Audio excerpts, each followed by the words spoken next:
How to join WhatsApp group with QR code. Hey everybody, welcome back to our YouTube channel. In today's video, you will learn how you can join any WhatsApp group with just QR code. So without any further delay, let us jump right into the process.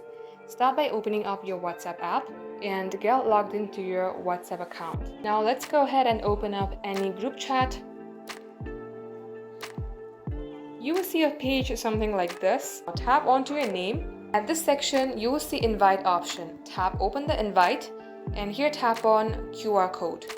Once you share this QR code with your friends, they can scan it through the WhatsApp camera and they can automatically be a member of your WhatsApp group.